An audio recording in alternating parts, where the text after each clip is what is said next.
Hello guys, so for today's vlog, so nabalik na po ito og voice over guys no.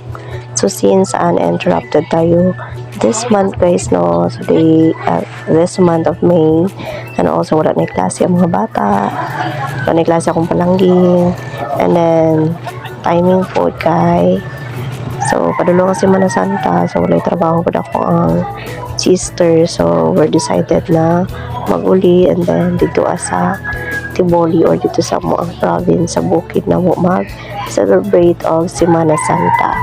So nara guys, ang biyahe rami na apat, and then tapos pala mo lang may nagbaba guys, at nagpasundo ni sa ko ang brother, shout out John, our kapitan. So by the way guys, kasi rami makauli dito guys, dagaton good me. So sa mga nakakita sa akong post no, so mas mga biyahe ganun guys, lalo na magsakay sa bus kay na manabon jud mi anak sa akong anak.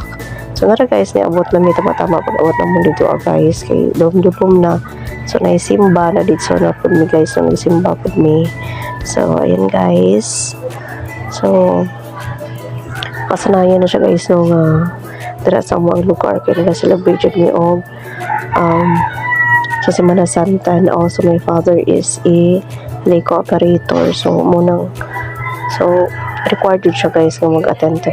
So and also pagka Friday morning no procession niya na guys, sa dara muna siya ang procession sa province, and also tapos ang procession guys nagluto ko ana og biko, and then inday, and also guys in pronto no, so on the spot naging share kita sa 7 last words, 7 palabras. So ayun na lang guys no, lumurag na refresh kita, and after that one guys, baon isa ka inyuhang mamshi, isa ka sa mangga kay sa magabot ako guys, dagang kayo bunga sa taas, maka heart. So bagnas na po na siya guys, sabi kayo siya kaunon tamis nga maaslo, mag-agaw ang aslo ang tamis. So ayun guys, so kami kayo pag fresh, kami siya kaunon. Then after that one guys, so Friday afternoon, balik namin sa simbahan, and then may misa, and then nagduaw namin guys. So with mga kulilit na mga pamangkin, ayan guys, and after that one pagka morning, Saturday morning, Sabado de Gloria, nag-atumi sa umakay ng uhag mga gulay yun guys, kapag sudaan na mo no.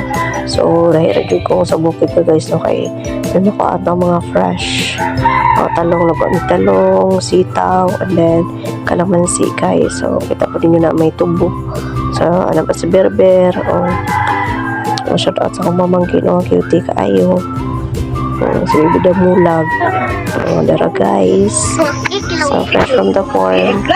So dito na kayo dagang pagtrabaho ko sa mga gamay nga no, minipan guys, so dagan nila munan. So ayun guys, so namin lang sa paminaw makalangap ta og fresh air. So and also that guys, sa afternoon nag-set up ni og tent, and nadira na po na ni Udto guys ang budol fight ni anak kahit timing Sunday na siya guys. So Sunday, so dala na po ni Udto kay ano guys, karang sa ni birthday sa akong bayaw, husband ni my sister, husband akong sister Dina. So yan guys, so thank you so much sa patent Ti Inday, Ti Ani. So nakatambay naman dito sa balay guys, so set up na mo din ha o ang anak guys.